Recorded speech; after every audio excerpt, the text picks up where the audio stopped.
पिछले एक साल में गोल्ड और सिल्वर की स्ट्रॉन्ग रैली की वजह से मल्टी एसेट एलोकेशन फंड ने मेजर इक्विटी कैटेगरीज को आउट परफॉर्म किया है। मल्टी एसेट फंड्स में ICICI Prudential multi asset fund अपनी एक अलग ही लीग में चल रहा है। इस फंड का AUM ऑलमोस्ट 80,800 करोड़ है। वहीं कैटेगरी में दूसरा सबसे बड़ा fund SBI multi asset allocation fund का AUM लगभग 15,000 करोड़ है। कैटेगरी के आगे के 10 फंड्स का कंबाइन AUM मिलाओगे तब जाके ICICI Prudential multi asset fund के AUM के बराबर पहुंचता है। पिछले 7 सालों में इस फंड का AUM 33% पर एनम के रेट से ग्रो हुआ है। ये नंबर इस फंड की पॉपुलैरिटी और परफॉर्मेंस के बारे में सब कुछ बता देता है। तो नेचुरली इतने बड़े फंड को ऑब्जर्व करना चाहिए कि आखिर ये फंड कैसे मैनेज हो रहा है और इसकी सक्सेस के पीछे क्या वजह है।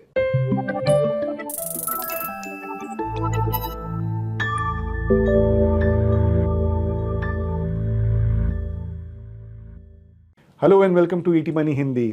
आज हम एनालाइज करेंगे ICICI Prudential multi asset fund को। By mandate multi asset allocation fund को कम से कम 3 एसेट क्लासेस में इन्वेस्ट करना होता है और हर एसेट क्लास में मिनिमम 10% का एलोकेशन रखना जरूरी है। तो multi asset allocation fund mainly equity, debt और गोल्ड में इन्वेस्ट करते हैं। इस वीडियो में हम देखेंगे कि ICICI Prudential multi asset fund ने हिस्टोरिकली इन एसेट में कैसे इन्वेस्ट किया है और उसके बेसिस पर हम इस फंड की स्ट्रैटेजी को डिकोड करने की कोशिश करेंगे। तो चलिए शुरू करते हैं पहले ICICI Prudential multi asset fund की परफॉर्मेंस डिटेल से।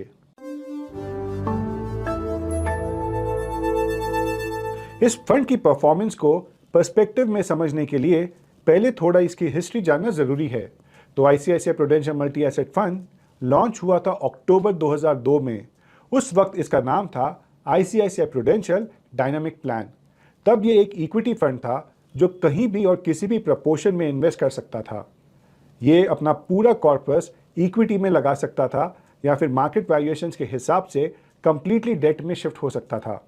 ये एक काफ़ी अग्रेसिव मैंडेट था। 2011 में 3 और आईसीआईसीआई प्रूडेंशियल फंड्स, जिसमें ICICI Prudential fusion fund, ICICI Prudential equity opportunities fund और ICICI Prudential fusion fund series 3 इस फंड में मर्ज कर दिए गए। फिर मई 2018 में सेबी के म्यूचुअल फंड कैटेगरीज के चेंजेस के बाद इसे रिक्लासिफाई करके मल्टी एसेट फंड बना दिया गया और नाम भी अकॉर्डिंगली चेंज कर दिया गया। तो बेसिकली इसका मैंडेट एक इक्विटी फंड से बढ़कर मल्टी एसेट फंड बन गया। इसीलिए हमारे लिए मई 2018 के बाद का फंड डेटा ही यूजफुल है। इस फंड में 7 फंड मैनेजर्स है और इनमें से सबसे सीनियर है शंकरन नरेन, जो फरवरी 2012 से इस फंड को लीड कर रहे हैं। तो अब इस फंड के बैकग्राउंड को ध्यान में रखते हुए चलते हैं इसके रोलिंग रिटर्न्स को इसके पीयर्स के साथ कंपेयर करने के लिए। मल्टी एसेट कैटेगरी में ज़्यादातर फंड्स काफ़ी नए हैं। 34 फंड्स में से सिर्फ 8 फंड्स के पास 5 साल की हिस्ट्री है। यही वजह है कि इस कैटेगरी के टोटल पैसों का एक बड़ा हिस्सा ICICI Prudential multi asset fund के पास है। क्योंकि बहुत कम फंड्स के पास लॉन्ग टर्म डेटा है, तो परफॉर्मेंस कंपेयर करने के लिए हम 1 जनवरी 2019 से average 3 years rolling returns use करेंगे। 3 साल का पीरियड ना इतना छोटा है कि अनरिलायबल लगे और ना ही इतना बड़ा है कि ज़्यादातर फंड्स फिल्टर हो जाए। 3 इयर्स रोलिंग रिटर्न्स के लिए हमने 1 जनवरी 2019 से अब तक के हर पॉसिबल 3 इयर्स रिटर्न्स को कैलकुलेट किया और फिर उन सब का एवरेज निकाला। लेकिन रोलिंग रिटर्न्स ही हम क्यों ले रहे हैं? क्योंकि रोलिंग रिटर्न्स बहुत सारे ट्रेलिंग रिटर्न्स के डेटा पर बेस्ड होता है। इसीलिए ये सिंपल ट्रेलिंग रिटर्न्स के मुकाबले में काफ़ी ज़्यादा रिलायबल पिक्चर देता है। ओके, अब अपने स्क्रीन पर आप चार्ट देखिए। लगभग 27% पर एनम के रिटर्न के साथ ICICI Prudential multi asset fund second position पर आता है। ये एक अच्छा परफॉर्मेंस है, लेकिन ये तो सिर्फ आधी पिक्चर है। रिटर्न्स को हमेशा उनकी अंडरलाइंग वोलेटिलिटी के साथ मिला के देखना चाहिए। वोलेटिलिटी मेजर करने के लिए हम एक मेट्रिक यूज करेंगे जिसका नाम है स्टैंडर्ड डेविएशन। अब स्टैंडर्ड डेविएशन जितना ज़्यादा, वोलेटिलिटी उतनी ही ज़्यादा। तो वोलेटिलिटी के टर्म्स में ICICI Prudential multi asset fund 3rd last position पर आता है। इसका मतलब यह है कि इस फंड ने हाई वोलेटिलिटी के बीच हाई रिटर्न्स डिलीवर किए हैं। अगर हम इस फंड के रिटर्न्स और वोलेटिलिटी को निफ्टी 500 TRI से कंपेयर करें तो ये फंड थोड़ा ज़्यादा वोलेटाइल रहा है, लेकिन रिटर्न्स भी काफ़ी ज़्यादा रिवॉर्डिंग रहे हैं। इसलिए ये वोलेटिलिटी इन्वेस्टर्स को हर्ट नहीं करती, क्योंकि निफ्टी 500 TRI के कंपैरिजन में ये फंड डाउनसाइड कंटेन करने में ज़्यादा अच्छा काम करता है। जनवरी 2019 से अब तक 9 क्वार्टर्स में निफ्टी 500 TRI ने नेगेटिव रिटर्न्स दिए और उन 9 में से 8 में ICICI prudential multi asset fund ने बेटर किया। ये काफ़ी स्ट्रॉन्ग डाउनसाइड प्रोटेक्शन है। कई बार तो जब मार्केट गिरी तब भी इस फंड ने पॉजिटिव क्वार्टर डिलीवर किया है। तो ओवरऑल रिटर्न्स और वोलेटिलिटी दोनों के पर्सपेक्टिव से ये फंड हाई स्कोर करता है। अब हम देखेंगे कि इस फंड ने हिस्टोरिकली कैसे इन्वेस्ट किया है, लेकिन उसके पहले अगर अभी तक आपने हमारे चैनल को सब्सक्राइब नहीं किया है तो सब्सक्राइब ज़रूर कीजिए, ताकि आने वाली हर वीडियो का नोटिफिकेशन आपको ज़रूर मिले। जनवरी 2019 से अब तक ICICI prudential multi asset fund की हाफ ईयरली एसेट एलोकेशन देखें तो फंड की इक्विटी एलोकेशन 64% से लेके 75% के बीच रही है। डेट एलोकेशन 7% से लेके 15% के बीच, और अदर्स जिसमें गोल्ड, सिल्वर और रीट्स इन्वेस्ट्स आते हैं, ये 16% से लेकर 27% के बीच रही है। इस फंड के अदर्स पोर्शन को हम बाद में डिटेल में डिस्कस करेंगे। अभी के लिए इस ब्रॉड एलोकेशन को कैटेगरी के साथ कंपेयर करते हैं, जिसमें से हमने ये फंड हटाकर ये एलोकेशन चेक की है। कैटेगरी की इक्विटी एलोकेशन 55% से 66% के बीच रही है। डेट एलोकेशन 12% से 21% के बीच, और अदर्स एलोकेशन 20% से 30% के बीच। क्लियरली ये फंड कैटेगरी के कंपैरिजन में इक्विटी में ज़्यादा इन्वेस्ट करना प्रेफर करता है और डेट में कंपैरेटिवली कम। फंड की अदर्स एलोकेशन भी थोड़ी लोअर साइड पर है। तो ICICI prudential multi asset fund के साथ आप एक इक्विटी टिल्ट एक्सपेक्ट कर सकते हैं, और यही वजह है कि इसके हाई रिटर्न्स और हाई वोलेटिलिटी प्रोफाइल के पीछे। अब हम फंड के इक्विटी पार्ट में और जूम इन करते हैं और देखते हैं कि इसका मार्केट कैप एलोकेशन क्या है। ये फंड लार्ज कैप्स में हैवी रहना पसंद करता है। लार्ज कैप एलोकेशन 69% से 92% के बीच रही है। मिड कैप्स 3% से 19% के बीच रहे हैं, और स्मॉल कैप 4% से 11% के बीच। ये चीज़ हमने अपने पहले के एक वीडियो में भी देखी थी, जब हमने शंकर नरेन के मैनेज किए हुए 2 और फंड्स के बारे में बात की थी। अगर आप जानना चाहते हैं कि इंडिया के टॉप फंड मैनेजर्स आज के मार्केट में अपना पोर्टफोलियो कैसे पोजीशन कर रहे हैं, तो उस पर हमारा एक डेडिकेटेड वीडियो है, लिंक डिस्क्रिप्शन में आपको मिल जाएगा। ओके, तो चलते हैं वापस ICICI prudential multi asset fund के मार्केट कैप एलोकेशन पर। एक इंटरेस्टिंग चीज़ आपको देखने को मिलेगी। पिछले कुछ सालों में फंड की लार्ज कैप एलोकेशन कंटिन्यूसली गिरती जा रही है। जनवरी 2026 तक ये अपने सबसे लो लेवल पर यानी 69% पर आ गई थी, और कॉन्सिक्वेंटली मिड और स्मॉल कैप अपने हाईएस्ट लेवल पर थे। मिड कैप 19% पर थे और स्मॉल कैप 11% पर। अब देखते हैं कि कैटेगरी का क्या हाल है। कैटेगरी की लार्ज कैप एलोकेशन 69% से 82% के बीच रही है। मिड कैप एलोकेशन 12% से 18% के बीच, और स्मॉल कैप एलोकेशन 4% से 15% के बीच। कैटेगरी लेवल पर भी यही ट्रेंड दिख रहा है। लार्ज कैप की एलोकेशन गिर रही है, जबकि मिड और स्मॉल कैप की एलोकेशन बढ़ रही है। ओवरऑल मार्केट कैप एलोकेशन के टर्म्स में ICICI prudential multi asset fund large caps को ज़्यादा प्रेफर करता है। बाकी फंड और कैटेगरी दोनों की मार्केट कैप एलोकेशन का ट्रेंड एक ही जैसा है। लार्ज कैप की तरफ ये इंक्लिनेशन समझ में आता है, क्योंकि फंड इक्विटी में ज़्यादा इन्वेस्टेड है, तो रिस्क कम करने के लिए लार्ज कैप सेफर ऑप्शंस होते हैं। अब बात करते हैं फंड के डेट एलोकेशन की, और चेक करते हैं फंड के डेट एलोकेशन का यील्ड टू मैच्योरिटी यानी YTM। अगर आप YTM से फेमिलियर नहीं हैं तो मैं ब्रीफली एक्सप्लेन कर देता हूँ। YTM का मतलब, अगर आप कोई बॉन्ड आज के प्राइस पर खरीदो और मैच्योरिटी तक होल्ड करो, तो जो टोटल एनुअलाइज्ड रिटर्न मिलेगा वही YTM है। इसके 3 कंपोनेंट्स होते हैं: बॉन्ड का कूपन पेमेंट्स, कैपिटल गेन या लॉस, और ये एजम्पशन कि सारी कूपन पेमेंट सेम रेट पे रीइन्वेस्ट होती है। लेकिन YTM चेक क्यों करना है? अगर किसी फंड का YTM कैटेगरी एवरेज से ज़्यादा है तो इसका मतलब है फंड ज़्यादा रिस्क ले रहा है। या तो लोअर ग्रेड बॉन्ड्स खरीद रहा है, या लॉन्गर ड्यूरेशन के बॉन्ड्स, या फिर दोनों। लोअर ग्रेड बॉन्ड्स में डिफॉल्ट का रिस्क होता है, और लॉन्गर ड्यूरेशन बॉन्ड्स में इंटरेस्ट रेट्स बढ़ने का रिस्क। अब अगर इस फंड की बात करें तो इसका YTM 4.35% से लेकर 7.23% के बीच रहा है।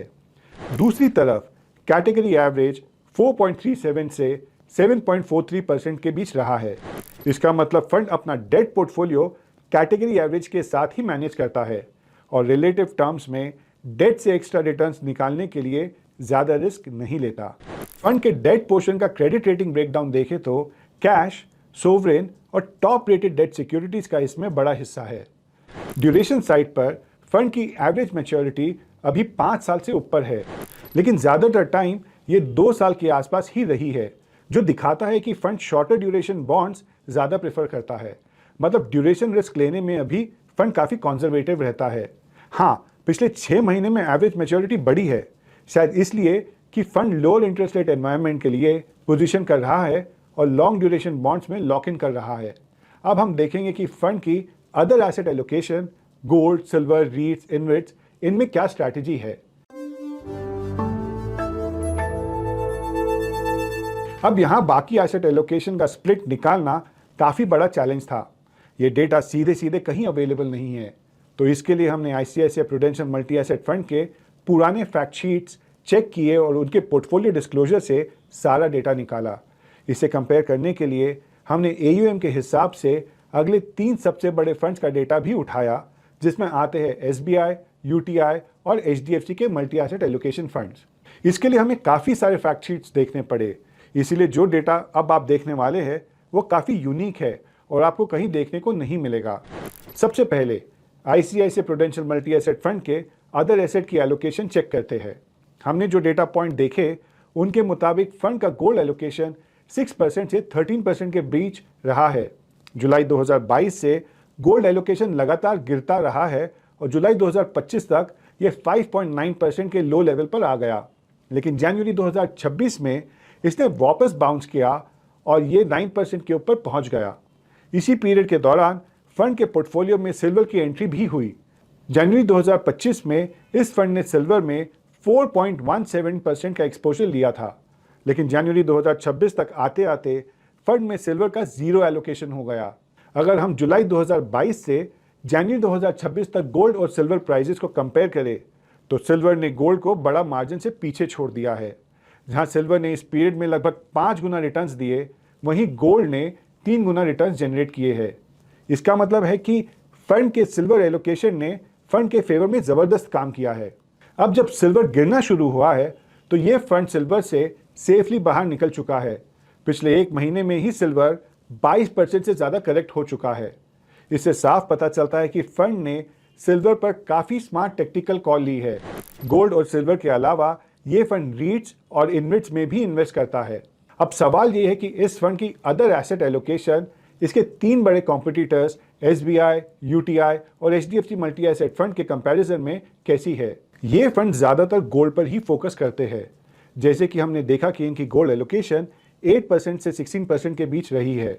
हमारे डेटा पॉइंट्स के मुताबिक इनके एग्रीगेट पोर्टफोलियो में सिल्वर की एंट्री पहली बार जुलाई 2024 में हुई थी और ये अभी भी इनका हिस्सा बना हुआ है।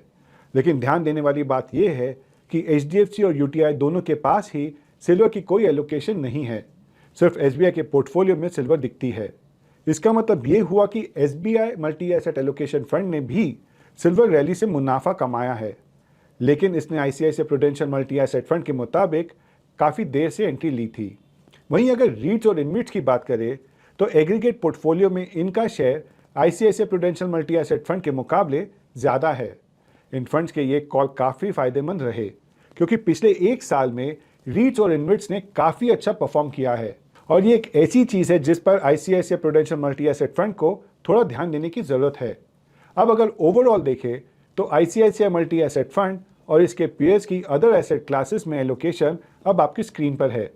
चलिए इस वीडियो की सारी फाइंडिंग्स को कंक्लूडिंग सेक्शन में जल्दी से समराइज करते हैं। 80,000 करोड़ से ज़्यादा के एयूएम के साथ ICICI Prudential multi asset fund इस कैटेगरी का असली टाइटन है। अकेले ये फंड पूरी कैटेगरी के 42% एयूएम कमांड करता है। रिटर्न्स के मामले में भी ये फंड आउट परफॉर्मर रहा है। इसने प्योर इक्विटी निफ्टी 500 टीआरआई से भी बेहतर परफॉर्म किया है, लेकिन ये परफॉर्मेंस अपने पेयर्स के मुकाबले थोड़ी ज़्यादा वॉलेटिलिटी के साथ आई है। हालांकि वॉलेटिलिटी का मतलब ये नहीं है कि यहाँ बड़ा ड्रॉडाउन हुआ है। फंड ने डाउनसाइड को भी काफी अच्छे से मैनेज किया है। तो ओवरऑल परफॉर्मेंस के फ्रंट पर परेशान होने की कोई बात नहीं। इस आउट परफॉर्मेंस की वजह है फंड का ओवरवेट इक्विटी स्टैंस, मतलब अपने पीयर्स के मुकाबले इसने इक्विटी में ज्यादा पैसा लगाया है। साथ ही फंड ने सिल्वर की अपॉर्चुनिटी को वक्त से पहले पहचाना और वहां से मोटा मुनाफा भी बनाया। फंड की टेक्निकल स्ट्रैटेजी इसकी सिल्वर बेट से साफ पता चलती है और लेटेस्ट पोर्टफोलियो देखे तो फंड ने अपना सिल्वर बकेट अब पूरी तरह खाली कर दिया है। वहीं इक्विटी एलोकेशन में फंड लार्ज कैप को ज्यादा पसंद करता है। शायद ये एक सेफ्टी मेजर है क्योंकि फंड का इक्विटी एलोकेशन काफी ज्यादा रहता है। फंड की डेट एलोकेशन इसके पीयर्स के मुकाबले कम है। अगर यील्ड टू मैच्योरिटी को देखें तो ऐसा लगता है कि फंड डेट साइड पर ज्यादा रिस्क लेने की कोशिश नहीं कर रहा है। साथ ही ये फंड गोल्ड और रीट्स इन्वेट्स में भी काफी फंड्स के मुकाबले कम पैसा लगाता है क्योंकि इसका सारा फोकस इक्विटी की तरफ ज्यादा है। और इसमें कोई हैरानी की बात नहीं है क्योंकि पहले ये फंड एक इक्विटी फंड ही था। इस फंड की स्ट्रैटेजी पर इसके senior most fund manager Shankaran Naren का इन्फ्लुएंस साफ नजर आता है। ओवरऑल ये फंड इसी वजह से इन्वेस्टर्स का फेवरेट बना हुआ है। तो आपका इस फंड के बारे में क्या ख्याल है, हमें कमेंट्स में जरूर बताइए। और हाँ, इस वीडियो को लाइक शेयर करना मत भूलिए। आज के लिए बस इतना ही। हम जल्दी मिलेंगे आपसे एक और इंसाइटफुल वीडियो के साथ। Until then, take care. Mutual fund investments are subject to market risks. Read all scheme related documents carefully.